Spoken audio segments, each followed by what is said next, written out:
우리가 찬양할 때 참 뜨겁게 하나님의 은혜로 찬양하잖아요. 근데 우리는 늘 분위기를 잘 타고 감정도 있고 기분을 가지고 있잖아요. 우리 세상 살아가면서 그런 거 있다 보니까 뭔가라도 웅장하고 뭐라도 이렇게 스케일이 이렇게 막 분위기 자체가 막 장엄하면 절로 막 그냥 평소에는 나오지 않는 찬양도 크게 나옵니다. 기도도 얼마나 잘 되는지 모릅니다. 그런 게 있어요. 우리가 늘 기분, 분위기, 감정, 육체를 가지고 있기 때문에 그거 다 가지고 있거든요.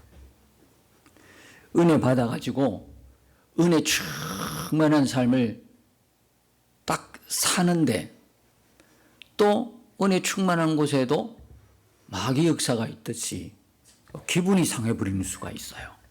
그러면 갑자기 돌변해요. 그죠?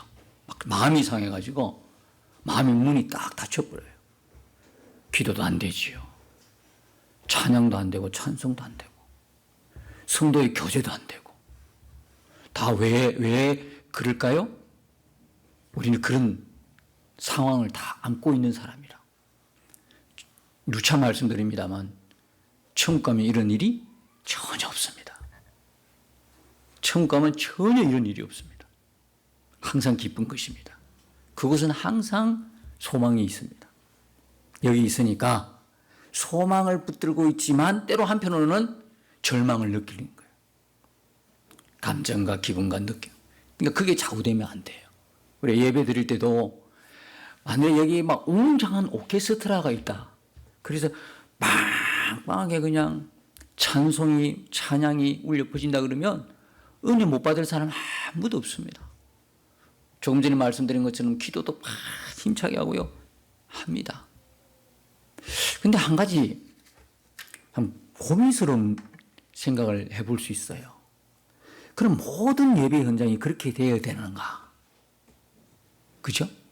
그럼 그게 없으면 못하는가?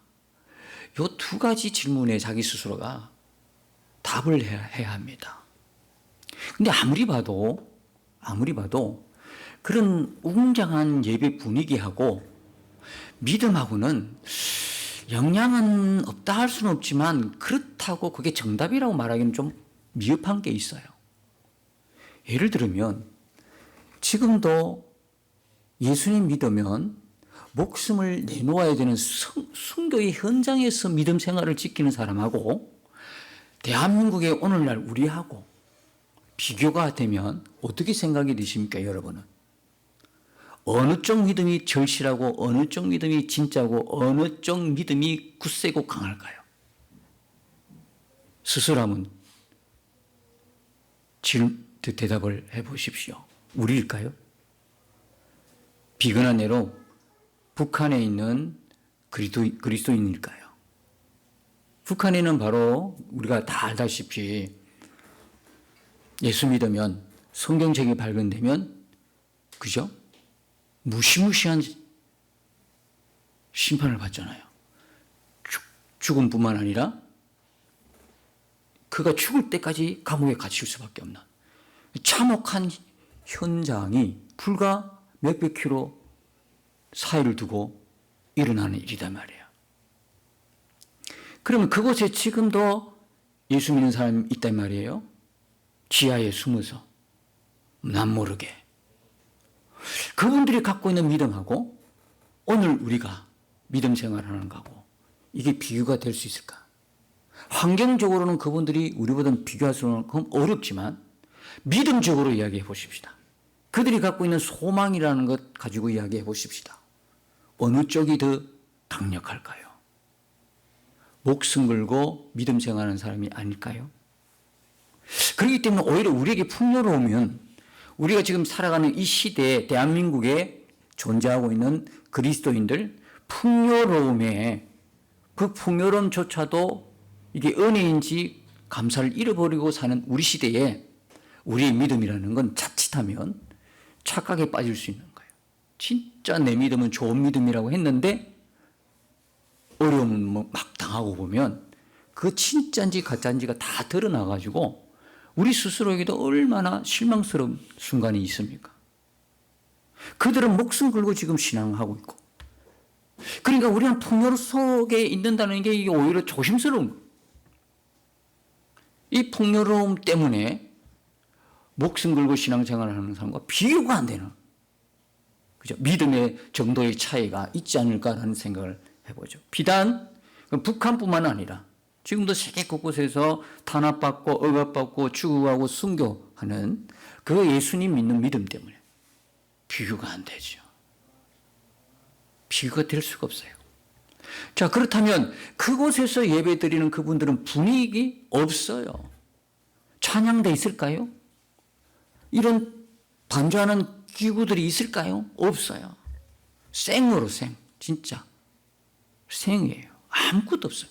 성경책도 우리처럼 많아가지고 종류가 너무 많아가지고 그냥 수시로 바꾸거나 아니면 마음에 안 들면 다른 걸로 교체하는 그런 게 전혀 없는, 성경책 하나 가지고 찢어서 서로 나눠보고 이번 주에 이 사람 가져가면 다음 주 서로 바꿔보고, 그죠?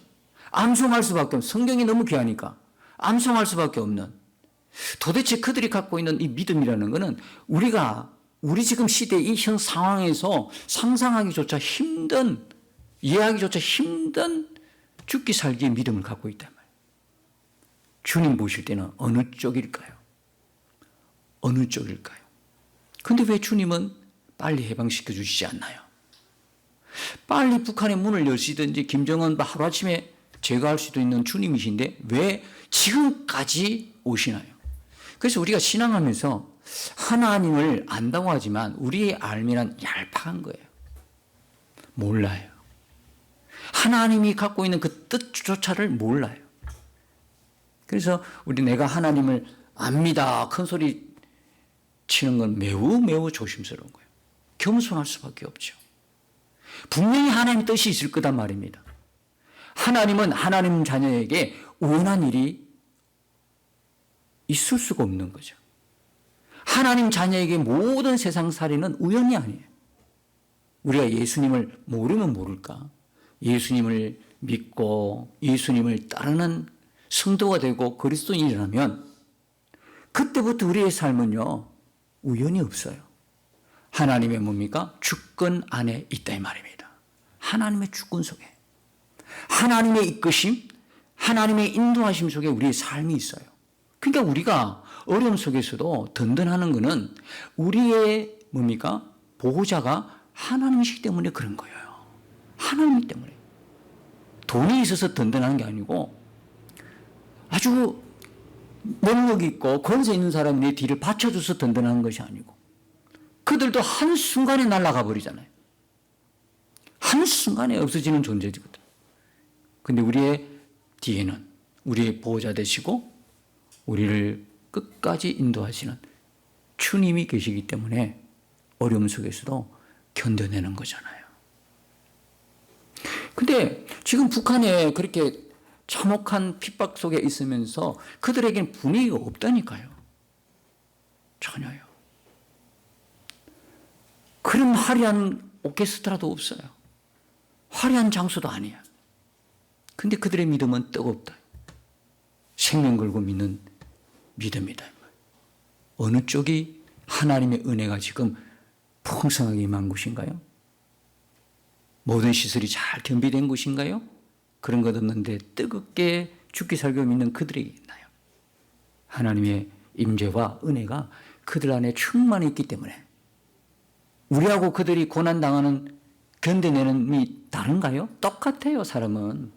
근데 그들이 그렇게 목숨 걸고 견뎌내는 만큼 하나님의 은혜는 그들에게 있어서는 강력한 거예요. 강력하다 이 말이에요. 우리 진짜 볼 수 있는 눈이 열려야 돼요. 우리 지금 그런 분위기가 아니에요. 그러니까 그런 웅장한 어떤 것도 없고 이러니까 축 처질 수밖에 없다 이 말이에요. 그러나 우리의 믿음은 여전히 고백해요. 이곳에 주님이 함께 하십니다. 이 고백은 변함이 없어요. 왜요? 분위기 따라 고백되는 거 아니고 내 감정과 느낌과 내 생각대로 내가 고백하는 거 아니거든. 우리의 믿음의 근거는 말씀에 있는 거죠. 마태복음 18장 20절 보니까 무슨 말씀하세요?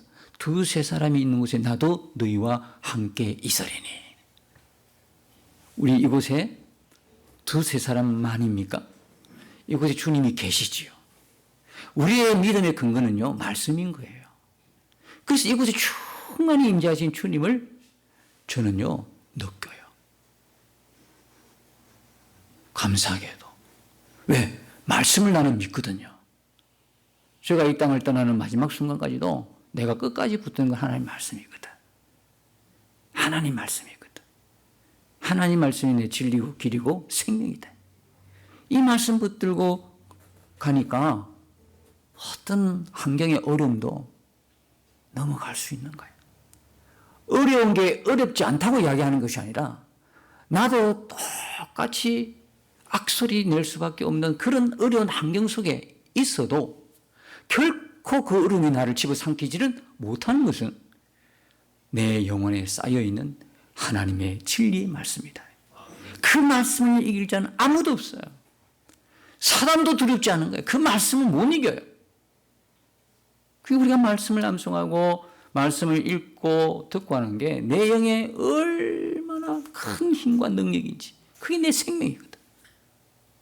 여러분들이 이 시간도 우리의 믿음의 근거는 오직 말씀에 두시고, 화려한 뭐가 없다고 해도, 많은 사람이 없다고 해도 여러분이 기죽지 마시고, 그 말씀은 통일하게 믿는 자에게 다 주신 건데 왜 나는 자꾸 느낌과 분위기에 쏠릴까? 아무도 없어도 나 혼자 예배드려도 그곳에 나와 함께 계시는 주님이 보여야 되는 것이고, 나 혼자 찬송하고 기도해도 예배해도 그곳에 충만히 임재한 그 임재 안에서 예배드리는 것이 그리스도인이란 말이에요. 뭘 핑계 삼지 않고, 뭘 자꾸 없다고, 뭐가 부족하다고 핑계 삼지 않고 나 하나로만 하나님은 만족하시고 나도 주님 한 분이면 충분한 거예요. 주님이 우리를, 나 한 사람을 얼마나 이뻐하시는지 아세요? 주님은 세상에 모든 사람이 없어도 아마 나 한 사람 때문에 만드실 거 다 만드시고 천국 다 예배해 놓으셨고 다 하셨을 거예요. 그만큼 나 한 사람 때문이라도 주님은 벌써 십자가에 지셨을 거예요. 십자가에 죽으시는 거예요. 그만큼 한 사람이 귀한데 자꾸 우리는 비교하는 거야. 자꾸 딴 데 눈을 돌리는 거예요. 이런 안타까움이 왜? 자꾸 분위기를 타는 거야. 감정의 선을 타고 자꾸 느낌에 나를 던져버리는 거죠. 아닙니다. 말씀에 나를 던져야 됩니다. 말씀 안에 있어야 됩니다. 그럴 때 우리는 충만히 임재하시는, 그래서 여러분이 이 말씀에 여러분들이 나를 던지지 않고는 세상 살아갈 때 많은 부분에 쏙습니다. 그 비교는 내가 여러분 잘 아시다시피 마태복음 7장에 있잖아요. 7장 22, 23절에 보면 주의 이름으로 주의 이름으로 주의 이름으로 무슨 노릇합니까? 선지자 노릇하죠. 귀신 내쫓죠. 많은 권능을 행하는데 그 앞에 22절에 보면 뭐냐, 많은 사람이 나들어 그럽니다. 그런 사람이 많다는 이야기입니다. 우리가 세상 살아가는 동안에 한두 분이 아닙니다. 어딘가에 기적이 나타나고 어딘가에 귀신 내쫓고 어딘가에 병 고치고 놀라운 일들이 일어나죠. 이게 한두 사람의 문제가 아니란 말입니다. 어느 한 곳에서만 일어나는 일이 아니고요. 예수님께서 말씀하신 많은 사람, 그런 사람 중에 많은 사람이 내게 와서 이런 이야기를 하시는 거 보면 많이 일어나고요. 특별히 예수님이 재림하기 직전까지는 많은 사람들이 옵니다. 주의 이름으로 와서 그런 기적을, 놀라운 일들을 행합니다. 다 행합니다. 그래서 다 이름으로는 주의 이름, 주의 이름, 주의 이름으로 다 그 일을 합니다. 그러니까 우리가 다 끔뻑끔뻑 쏟습니다. 왜 그렇습니까? 내 영혼을 미혹하기 위한 일들이 많이 일어난다 이 말입니다. 그래서 예수님께서 뭐라고는 그런 자들에게 뭐라고 그래요? 나는 너희를 도무지 알지 못한다 그래요. 도무지 알지 못한다. 불법을 행하는 자들아 내게서 떠나가라 그런 거예요. 불법은 딱 한 가지입니다. 말씀대로 안 했다는 이야기입니다. 그런 놀라운 것을 나타내면서 사람들을 미혹하기 위한 목적이에요. 자신을 드러내려고 하는 거예요. 예수님도 보십시오. 놀라운 일들 기적을 베푸는 항상 혼자 가셨어요. 숨으셨어요. 산으로 가시고 기도하러 가시고. 그렇죠? 많은 사람들이 찾아 헤맵니다. 그 예수님의 맛을 봤으니까. 내 눈으로 똑바로 기적 이런 걸 봤거든. 그럼 그 예수님만 쫓아가는 거야. 기적 덩어리만 맛보려고 가는 거야. 근데 예수님은 도망가시는 거예요. 그런데 오늘 어떻게 했습니까? 자기를 드러내는 거예요. 조금만이라도 뭔가 신기한 일들이 일어나면 자기 이름을 드러내기. 그래서 다 속습니다. 불법을 행한 자는 나를 떠나가라. 내게서 떠나가라. 도무지 모른다 그랬어. 아실만도 할 것 같은데. 우리는 누구누구 유명하다고 막 따라가는데 주님은 그게 관심이 없어요. 도무지 모른다. 왜? 주님과 뭐 교제가 있어 봐야 알지. 그런 능력을 행하고도 귀신을 내쫓고 많은 권능을 행하고도 주님과 전혀 무관하게 살아요. 우리가 목사이고 장로이고 권사이고 집사이고 성도이고 그게 능력이 아니라요. 내가 주님과 친밀히 알고 있다는 게 능력인 거예요. 그것이에요. 정말 우리 신앙에서 붙들어야하는 거는 변함없이 주님과 친밀히 교제하는 것이고 나누는 것이고 왜? 그분 지금도 살아계셔서 우리와 함께 계시기 때문에 함께 계시는 분을 모른 척하면 어떻게 되는 거예요? 지금 우리와 함께 계시는 임재하시는 주님을 보지도 못하는데 우리가 무슨 거기에 예배드리고 찬송하고 기도하고 막 주를 위해 헌신하겠다고 하고 그게 무슨 소용이 있겠어요? 제일 먼저는 나와 함께 계신 그 예수님을 분명히 의식하고 바라보는 믿음의 눈인 것입니다. 그게 말씀에 다 우리에게 약속된 것이잖아요. 그래서 우리는 이런 기도를 흔히 하죠. 하나님 임재해 주십시오. 사실은 그게 아닙니다. 이미 임재해 계신 거다. 그걸 믿으면 어떻게 기도했대요? 임재하신 주님을 고백하고 찬양 드립니다. 이게 올바른 기도 내용이죠. 하나님 이곳에 임재해 주십시오. 벌써 임재에 앉아 계시는데 섭섭하잖아. 임재 어디를 보고 하는 거예요 지금? 안 그래요? 지금 우리와 함께 계시는 여기 이곳에 임재해 계시는데 자꾸 임재해 달래. 그럼 얼마나 주님 마음이 어떻겠어요? 우리의 기도는 바뀌어야 합니다. 어떻게 해요? 이곳에 임재하신 주님을 찬양합니다. 이곳에 임재하신 주님을 고백합니다. 그분이 나의 왕이십니다. 이렇게 고백하는 거야. 주님 얼마나 기뻐하시겠어요? 조금만 생각해 보면 우리의 기도의 허점이 참 많아요, 사실은. 분명한 실제가 안 되니까요. 그러면 실제만 되면 어떤 일이 벌어질까요? 예, 기도 역시 실제가 된단 말이에요. 분쟁 중에 있는 교회의 특징적인 모습들이 몇 가지 나타납니다. 예배가 다 무너지는 거예요. 예배가 무너져요. 예배 안에서도 싸웁니다. 막 다툼이 일어납니다. 서로 비방하고 다투고 그럽니다. 주님에 대한 의식이 전혀 없어요. 그래서 사단 마귀는 우리에게 뭐로 역사하냐면 눈을 가려버리는데 주님의 임재에 대한 주님을 의식하는 부분들에 대해서 싹 눈을 가려버려요. 뭐가 일어납니까? 자기의 혈기가 일어나도록 자기의 뜻만 내쉬도록. 그래서 교회에 어려움을 많이 당하는데 특별히 내가 누구와 말을 할 때나 어느 모임이 있을 때나 뭘 주장하고 싶을 때나 이곳에 계시는 주님이 의식이 안 되면 차라리 입을 다무는 게 제일 좋은 거예요. 근데 우리는 그걸 못 참죠. 자꾸 내 걸 주장하는 거예요. 내 생각을 관철하려고 자꾸 말하기를 좋아하는 거예요. 그러나 우리 이제 이렇게 한번 해보십시다. 여러분의 삶의 현장이 어디를 가든 직장이든 그것이 학업의 현장이든 가정이든 그게 정말 잘 무너지는데 너무 가까이 있는 장소, 가까이 있는 사람들, 자주 만나는 사람들 속에서는 자꾸 무너지는 부분인데 우리의 연약함인데 그래도 우리가 이거 하나 지켜내십시다. 어디 있든 간에 주님이 의식이 안 되면 말을 말자. 입술을 닫는 게 좋겠다. 주님이 임재하지 않고 주님이 의식되지 않는데 내가 내뱉는 그 말에 무슨 큰 유익이 있겠냐. 이런 생각을 가지고 하면 아마 많이 달라졌을 거예요. 우리 교회 안에서도 그렇게 달라졌을 것이고 여러분의 삶의 현장이 많이 달라졌을 텐데 그 부분들이 사실 쉽지가 않으니까. 그러나 그럼에도 불구하고 우리의 많은 연약함과 실수에도 불구하고 우리가 끝까지 붙들고 가야 될 거는 그런 부분에 실제로 주님을 바라보고 의식하고 훈련하는 그것이 나의 말에서부터 시작이 돼야 된다. 말에서부터. 그러니까 분쟁 중에 있으면 사단이 그걸 다 닫아버려요. 우리의 마음과 우리의 눈을 다 닫아버려가지고 주님이 안 보여. 안 보이니까 막 내 것만 이야기하고 내 것만 싸우고 막 내 뜻만 관철시키는 거예요. 끊임없이 분쟁하고 분쟁하는 거예요. 누가 좋아한다? 마귀만 좋아하는 거예요. 성령은 탄식하는 거예요. 이렇게 알면서도 깜빡깜빡 우리가 깜빡하고 잘 넘어가 버려요.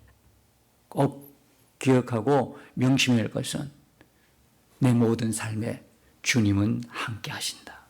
내 모든 삶에 주님은 함께 하신다. 그래서 하나님께서 우리 자녀들에게 일어나는 그런 모든 일들을 다 아십니다. 다 아십니다. 다 아십니다. 어느 아버지가 자녀에게 일어난 일들을 나 몰라라 하는 아버지가, 부모가 어디 있겠어요? 하물며 하나님은요, 우리의 모든 억울한 일들, 우리의 모든 일어난 일들, 그분은 다 알고 계세요. 그래서 하나님 자녀에게는 결코 우연이 없다는 거예요. 하나님 자녀에게는 실패도 우연이 아니에요. 실수도 우연이 아니에요. 하나님은 그것을 어떻게 해요? 그것을 사용하시고 나중엔 더 굳센 사람으로, 든든한 사람으로, 바른 사람으로 세워가시는 거예요. 그래서 순간순간 우리 살아가면서 여러 가지 나에게 나타난 모습 보고 실망스럽지만 그 우연이란 게 없기 때문에 하나님은 나의 실망스러운 모습까지도 나중에 어떻게 해요? 쓰신다 이 말이에요. 그것까지도 변화시킨다 이 말이에요. 그래서 하나님의 영광과 기쁨의 도구로 반드시 쓸 것을 믿으시고 오늘 잠시 우리들을 실망시키는 모든 나의 그 모습 속에서도 그 연민에 빠지지 말고 털고 일어나야 된다. 털고 일어나야 된다. 비록 이해할 수 없을지라도 하나님은 나를 다 아시고 역사하신다. 이 믿음으로. 왜? 아버지니까. 아버지니까. 육신의 아버지가 자녀를 생각하는 것과 비교할 수 없을 만큼 하나님 우리를 생각하십니다. 제가 어느 날 기도하는데요. 저도 부모이잖아요. 그러니까 자식들이 부모에게 자식은 떠날 수 없는 존재잖아. 계속 기도할 수밖에 없는 존재고. 그래서 어떤 분이 그러잖아요. 아, 참 아버지가 목회자면 야, 자녀들 좋겠다, 부럽다, 이런 농담 삼아 이런 이야기 해요. 왜? 아버지가 목회자니까 계속 기도할 거 아니냐. 계속. 그리고 교회 규모가 작으면 작을수록 오히려 좋다, 이런 이야기도 있어요. 왜? 그 얼마 안 되는 교인들을 위해서 목사님은 계속 기도할 거 아니에요. 교회가 막 그냥 수천 명 다니는 교회 담임 목사가 한 사람 한 사람을 기억할 수 있을까요? 그러니까 못하니까 교구 목사님을 두신 거예요. 교구를 다 나눈 거예요. 지역별로. 그죠? 그 담임 목사님 그분들 기도 못하죠. 하고는 싶은데 못해요. 너무 많으니까. 그거 계속 하면은 몇 달을 가야 몇 달을. 어떻게 그 기도를 여러분 기대하십니까? 그게 교구 목사님이 그 교구, 자기가 맡고 있는 교구 하는 거예요. 그래서 오히려요, 스케일 규모가 작으면 작을수록 성도들은요, 목사님께 감사해야 돼요. 말로만 안 돼. 그 어떻게 간에 이런 거예요. 그러니까 기도가 자꾸 쌓인다 이 말이에요. 금방 여러분이 원하는, 소원하는 그런 일이 안 해날때도 기도가 쌓이는 것에도 여러분이 너무 감사하잖아요. 목사의 기도도 이 정도인데, 목사인 아버지도 이 정도인데, 우리의 아버지 되시는 하나님 아버지는 어떨까요? 어느 날 기도하는데요, 내가 걱정하고 염려하는 것 100이라 그러면요, 그 100을 비교도 할 수 없는, 그 100과는 전혀 비교할 수 없는 무한대로 하나님이 하나님의 자녀들을 생각하시고 위하시고 아끼시더라고요. 깜짝 놀랐어요. 그러니까 한순간에 육신의 부모로서 갖고 있는 염려와 걱정이 싹 하고 막 없어지더라고. 하나님이 하나님의 자녀들에게 대한 생각과 그들을 인도하심과 그들에게 주신 은혜, 보호하심, 지키심, 모든 것들이요, 비교가 안 되는 거예요. 육신의 부모와 육신의 아버지와 비교가 안 돼. 그게 막 믿어지니까 안심이 되는 거예요. 안심이 되는 거예요. 여러분들이 하나님을 아버지라 고백한다면 여러분들은 사실 알고 보면 염려할 게 없어요. 두려울 게 없어요. 그런데 아버지 앞에 안 가는 거야. 기도하지 않고 염려 계속 내가 붙들고 있는 거지. 하나님은 눈에 당장 안 보이니까. 하나님의 역사는 자꾸 느리다고 생각하니까. 내가 이 처리하는 게 좋아. 그게 빠를 것 같아. 그러니까 내가 가지고 있는 염려나 걱정을 내가 안고 내가 처리하려고 하는. 그러니까 자꾸 가면 갈수록 이런 어떻게 꼬이는 거예요. 마음은 어떻게 해요? 답답한 거야.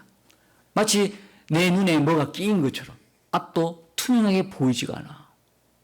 내 힘대로 세상 방법으로 하려고 하니까 그런 거예요. 여러분, 성도가 하나님의 자녀가 어렵고 힘들수록 그때가 바로 뭐예요? 주님 앞에 설 때예요. 주님 더 바라볼 때예요. 주님을 주목해 볼 때예요. 진짜 어려움이 꼬여가지고 힘듦이 그냥 가슴을 그냥 답답하게 하는 그 순간이 바로 여러분들이 기도해야 하는 순간이에요. 평소에도 기도하지만 그럴 때일수록 더 하나님을 의지하고 하나님 앞에 나와서 기도해야 되는 거예요. 어쩌면 하나님께서 그런 것을 통해서 만나기를 원하실 수도 있어요. 하도 안 하니까. 하도 기도를 안 하니까. 그럴 수 있단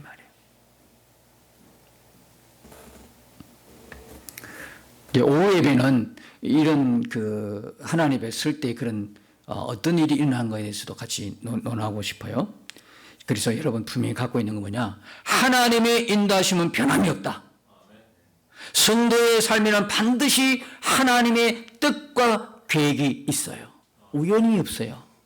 여러분이 하나님을 예수님 믿고 하나님의 자녀가 되었다면 그 순간부터 어떤 일이 벌어지느냐? 바로 이런 일이 벌어져요. 그래서 우리가 나는 의심스럽고 나는 못 믿어지고 나는 내가 볼 때도 답답하고 실망스러운 존재지만 하나님은 언제나 신실하신 하나님.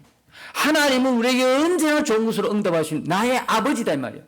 그래서 그런 순간이 내게 닥쳐왔을 때 우리 늘 어떻게 해요? 신실하신 하나님을 바라볼 수 있어야 하는 것이죠. 우리 시간에 찬양 하나 부르고 싶습니다. 괴로울 때 주님의 얼굴 보라. 그 찬양 우리 함께 부르면서 정말 나의 지금 어려운 순간순간 하나님께서 만나주시기로 나를 찾으라고 하시는 주의 음성으로 들으시고 힘들다고 주눅들지 말고 주저앉지 마시고 또 일어나서 하루에 나아가는 저와 여러분 되시길 축복합니다. 우리 시간에 기도하십시다. 우리와 함께 계시는 주님, 우리 눈에 아무렇게 보이지도 않고 느껴지지도 않고 내 감정과 분위기 전혀 없어도 우리 말씀 의지합니다. 주님 우리와 함께 계심을 믿습니다. 주님 우리와 함께 계십니다. 하나님 자녀에겐 결코 우연이 없습니다. 나를 세상에 아무것도 없어도 나 한 사람 때문이라도 주님 십자가 지시고 죽으시고 부활하신 주님이십니다. 주님은 내가 어려울 때 나와 함께 계시고 내 눈물 속에 계셨습니다. 괴로울 때, 힘들고 어려울 때 그것은 곧 우리의 삶 속에서 나를 찾으러 가는 주님의 따스한 음성이 아니겠습니까? 여러분, 인간적인 방법, 세상 방법 오히려 내 가슴만 답답하게 하고 문제만 꼬여들기 시작하는 거예요. 오늘 왜 우리에게 이 말씀을 하실까요? 오늘 우리에게 이 찬송을 통해서, 이 찬양을 통해서 주님 찾으라고 하실까요? 하나님이 기도하며 만나주시겠다는 거죠. 우리 시간에 우리가 안고 있는 이 괴로움과 힘이 없고 연약한 이 모습들을 주님께 올려드리면서 주님의 은혜를 갈망하는 귀한 시간 되실 수 있길 바랍니다. 우리 같이 한번 기도하겠습니다. 주와 함께 싸워 승리하리라. 날마다 믿음으로 나 살아가리. 날마다 믿음으로 나 살아가리.